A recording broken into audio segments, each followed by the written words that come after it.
Hey guys, it's Woody the Unexceptional Gamer bringing you a little bit of ground war domination with the Enfield. So, the thing about the Enfield is that you will never win a fair gunfight. You have to make sure that you flank and hit the guys on the side, shoot them in the back, do your thing. If you go head to head against a Galil, a FAMAS, an MP5, an MPL, all these other guns, then you're really likely to die. So after I played with the Enfield for a little bit and then switched to a better gun, all of a sudden I feel like the super version of me because I'm winning fair fights and still trying to stack the odds in my favor. So anyway, it is a neat gun to play around with every now and then. And look at that two-piece. So here's what I wanted to talk about. I'm into video games, right? I think this is fairly well known. And I found an article by Mark Rubin. Mark Rubin is the executive producer from Infinity Ward, and he's talking about Call of Duty, or Modern Warfare 3 in particular, and he released some news. So I thought I'd share that with you guys and see what I learned. The first thing he talks about are dedicated servers for consoles, and pretty much what he says, never going to happen. You know, I didn't know. There were rumors that dedicated servers could happen. People would ask Robert Bowling about it, and he'd kind of like shrug his shoulders and be like, we're not talking about dedicated servers right now. And it was like, really? Could that possibly happen? Could that be? Because, you know, certainly Battlefield does it. But their take on this was that for the scale of Call of Duty, it would cost billions of dollars, that they would have to create an infrastructure. They said they could only get like 3 or 4 games on a dedicated server for Call of Duty, and that they would just take so many servers. It would take 5 or 6 servers in almost every city in the whole world, and that it's just not going to happen, that it would be too expensive, that it would cost billions of dollars, billions with a B. And as much as, you know, Call of Duty sells, and we're like, wow, it breaks every record, this thing is so huge, it's a giant game, when you add billions in expenses to this thing, then it's a big problem. And I also have to wonder, you know, they would shut off these servers at some point if they were dedicated servers, right? If it was expensive to run these things, then you wouldn't be able to play COD 2 or even COD 4 today. But with, you know, consoles, you can do that, I think. So yeah, a quad, by the way. Dedicated servers aren't going to happen. But there's other news too. He talked about the spawn system quite a lot. And what he had to say on the spawn system was, well, first of all, he acknowledged that it's kind of hard. And I give him credit for that too. There's this balance between, you know, spawning so far that you don't have to run across the entire map, to spawning near the action, to not spawning where somebody just recently died, to not spawning when you're in somebody's line of sight. And, you know, you respawn. Oh, I got blob shotted. When you respawn, you know, 1,000 times in a night, and then one of them is absolutely BS and you insta die, then you get like your rage over that. And I can just see why it's so hard for them. So what did he have to say about the game? You know, he says, will you never see somebody spawn? I can't promise that. And we all know, like, we've seen people spawn in this game, but they work to prevent that.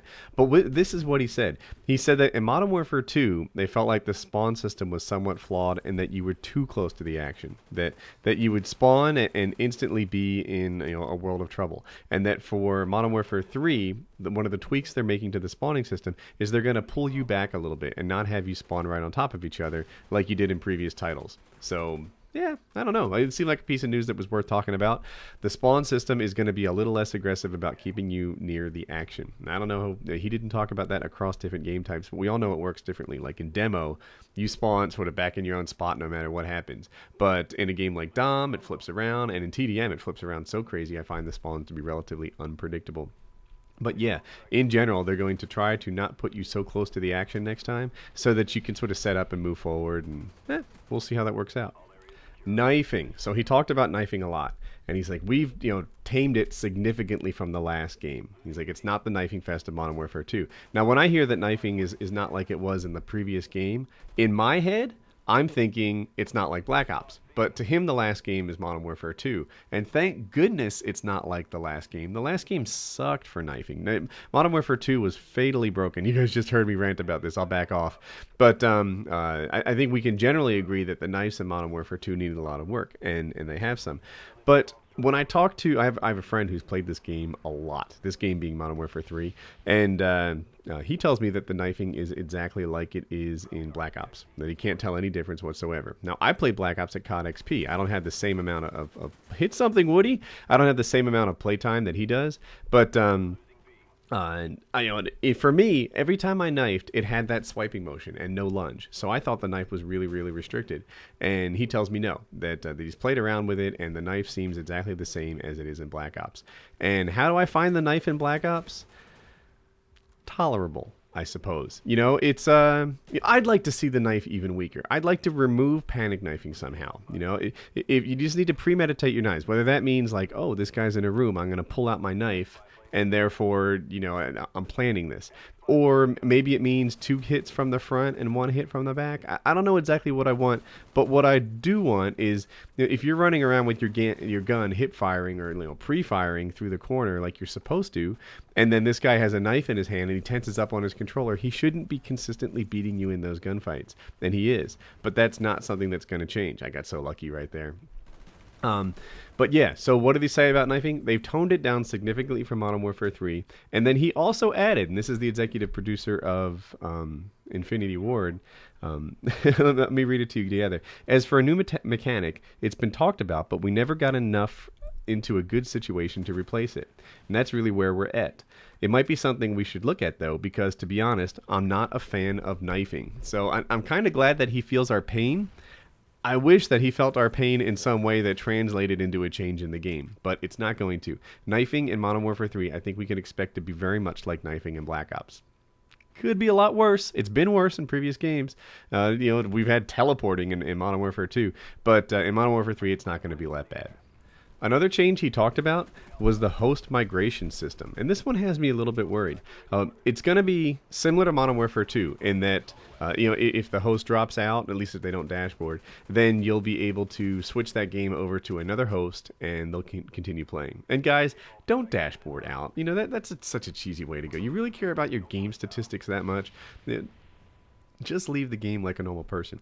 But back on topic, one thing that's going to change about the host migration system is that game by game it will switch. So now, if you pull host in that lobby, or at least in Modern Warfare 2, you kind of wanted to stay in that lobby, right? You were the host. You just wanted to sit there and ride that host for as long as you could. When you finally get that beautiful, beautiful host, then it's your mission to keep that thing rocking. But in Modern Warfare 3, once you pull host and you get your turn as the super connection, then they're going to take it away from you. After you get host, it'll sit there and switch, and everyone's more likely to get that host experience because it's going to keep changing and changing and changing. I couldn't point at him right there for a second. So yeah, that's a new thing in Modern Warfare 3. Between games, if you pull host, even if you're a good host, they're going to take it away from you. And for that, I don't know. I'm not sure if that's good. I think I'd rather them pick the best available host every single time than to pull it. And 2 other quick things. They're open to the possibility of bringing maps from previous Call of Duties, maybe Invasion. I love that one. And mod tools for the PC, they have not committed to them. So we'll see what that turns out to. I want the PC guys to have their mod tools. Enjoy the game. If you're new around here and you enjoyed the video, in the top right, you can click on subscribe. Otherwise, here's 2 you may have missed. The top one is Mail Monday. Those are always popular. The guy has a painful penis. Give him some help on that. Another one has a lesbian mother, and we talked to him about how to work through that. The last one has hoe problems, which have hit us all at one point or another. The bottom video is huge. The bottom video was a really passionate speech about which Call of Duty was the best one and what I look for in a Call of Duty. And love it or hate it, I think everyone got a kick out of it. So yeah, check out one of those. Or if you're curious, the surprise video where I try to grab some of my best stuff and show it to you.